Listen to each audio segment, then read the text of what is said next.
సాతాను కావాలనే మనల్ని బోల్తా గుట్టిస్తున్నాడు, కావాలనే మన గోతిని మనమే తవ్వుకోవాలనుకుంటున్నాడు వాడు. గుర్తించండి వాడిని, జాగ్రత్తగా గుర్తించండి వాడిని.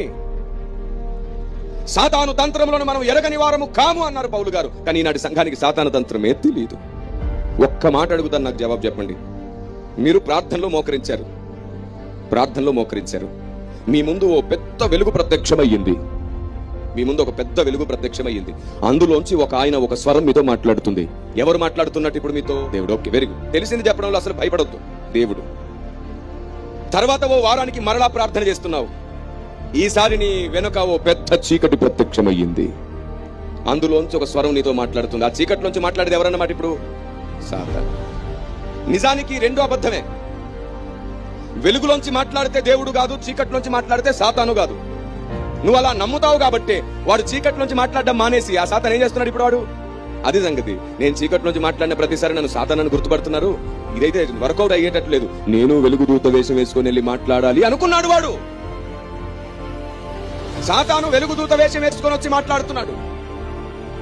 అప్పుడు నువ్వు గుర్తుపట్టగలవా? వెలుగులోంచి మాట్లాడితే దేవుడు అని నమ్ముతున్నావు కదా, సాతాను కూడా వెలుగులోంచే మాట్లాడుతున్నాడు. మీరు చనిపోక ముందు నేర్చుకోవలసిన సంగతులు చాలా ఉన్నాయి. మీకు విషయం తెలుసా? దేవుడు చీకట్లో కూడా నివాసం చేస్తాడని బైబిల్ చెప్తుంది.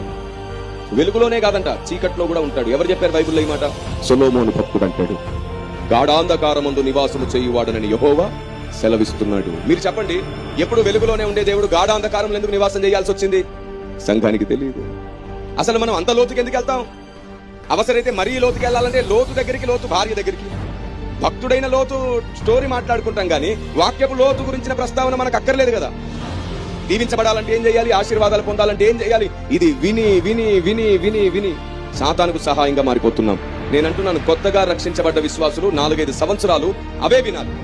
కానీ రక్షించబడ్డ 5-6 సంవత్సరాల తర్వాత మూలోపదేశములు మాని సంపూర్ణమవుటకు సాగిపోవాలి, ఖచ్చితంగా సాగిపోవాలి.